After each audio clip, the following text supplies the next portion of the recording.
Okay, so pack a lunch. A few fights went the distance, you know what I mean? And yeah, how many? What did we have? One, three, four, five. Five fights went the distance.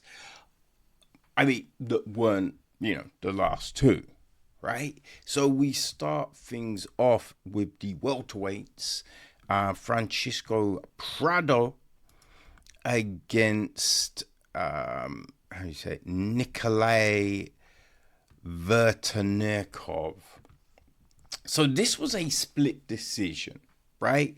And I think the thing with this fight, right? I think it was like Prada wasn't doing too badly. Wasn't doing too badly. I think Verta Turnov had the advantage standing, but Prada was doing okay. The problem was when he took Verta Turnov down, went for the armbar, and Verta Turnov, to get out of it, slammed Prada. I think the slam hurt Prada, and he wasn't necessarily the same after that. And also that gave Vertikanov confidence. He was able to stuff takedowns, right? Like in the third round when Prada went to take him down and Vertikanov landed on top. That was a big one. So I think that was the turning point in that fight. I think there was a beautiful moment where Prada, though, I think it was in the second round, ducked under a shot and got a slam takedown. It was such a great entry and takedown, but yeah, not enough for Prada to get the nod. We then had, now this fight actually could have been in Crash Bang Wallop. I'm not quite sure. You know what? We're going to come back to that one. So we're going to go to the bantamweights, right? Kyler Phillips against Francesco Oliveira. This fight, right? This was some craziness.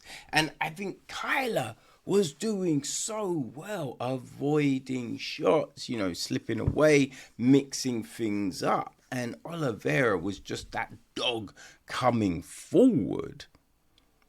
And where it all went wrong was when he caught Phillips, when Oliveira caught Phillips. Man, right? He rocked him. And, you know what I mean? It's one of those ones where, yeah, you get up, but you're not all there. Right? Everything's like, oh fuck. Right? How many Oliveiras was Phillips seeing? You know what I mean? Those are the questions you have to ask yourself, right? So he's rocked, and it changes everything. That changed everything. It's very true. When you get hurt, your gas tank goes. And you just saw Phillips' movement not as good. His ability to avoid shots wasn't as good. And that's the problem. I mean, we saw, similar later on in the card. But yeah, that's what happens. I think if they met 10 times, Phillips is winning at least 5. You know what I mean? If not more. Because he was very skilled. It's just Oliveira has that power. And he will always come forward. Vincenzo Oliveira is a fucking dog, people. Right? We've got the lightweight clash. Opening up the main card. We had Daniel Zellhuber against Michael Johnson. And this was such an odd fight for me. This was how my night was going, right? Because Zellhuber, he's tall. He has a reach advantage, arms and legs. So how the fuck are you letting Johnson inside constantly? Like, constantly. He keeps on going for the spin. Just, it's not working. Right? When you're trying something all the time and it is not working, stop going to it. Right? I think it was it Poirier v Makachev where he kept on going for the gilly, and it was just like, oh, you're ending up on your back, man. You ain't gonna lock this up. You're ending up on your back. Stop it. And it's just infuriating at times when a fighter just keeps on going to something that is not working. You don't have, I don't know if you've got the range, like your timing is off, but you are not landing this kick, and you're not landing it with any substance, you know? And so he kept on going for that for whatever reason, instead of working on just the fundamentals, right? A front kick and jab wins him the fight. Like, straight. Just picking Johnson off by range wins him the fight. So, very, very bizarre. Very bizarre performance from Zalhuber. And you just have to question his fight IQ. Right? You gotta question his fight IQ. Because it's not like he wasn't getting good cornering advice. It's just he, for whatever reason, decided, I'm gonna go another way. Right? I'm going another way, people. That's what he did. And it did not work one iota. So then we got the featherweight clash. The next fight even was Dan Ige against Patricio Pitbull. I thought this was going to be something it wasn't. Dan Ige, right, the beginning was kind of tentative, which you get. They both got power, right? But, you know what I mean? Like, Pitbull is a slow starter, so you want to put it on him early. You know what I mean? And then in the second round, Pitbull landed that uppercut and dropped Ige. Right? And then that completely changed everything. Firstly, like, the first is close. You've won the second round now. Unless, you know what I mean, the other guy does something crazy and really turns it, you know, a la Marab Morales, right? When he's dropped, but then he comes back and wins the round, essentially. But he didn't do that, you know? And so, like, Pitbull probably did, you know, he's edged out the first. He wins the second. So then in the third, you need a finish. And although he had his best round, it just wasn't enough, right? It was nowhere near enough to overcome everything that had come before.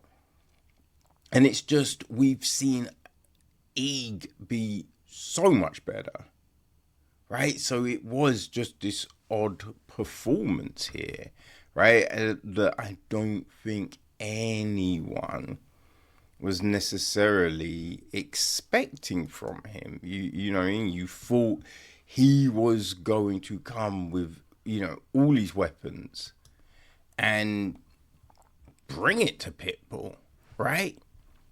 Put that pressure on, mix it up, get that win. You know, because we've seen him, you know, bring that, like he, you know, the way he beat Sean Woodson. Right, even in his defeats to Diego Lopez and Laron Murphy, we saw him do more. So it was very odd to see this performance from Ige on Saturday night.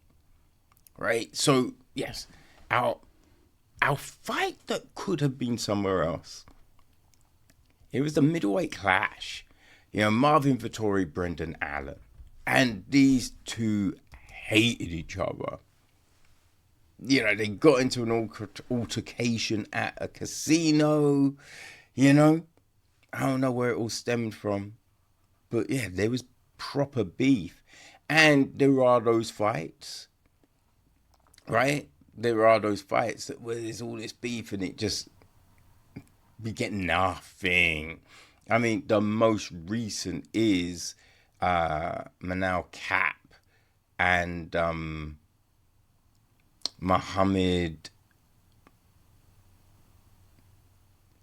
moreover, you know the guy, right? Fights for Brave now.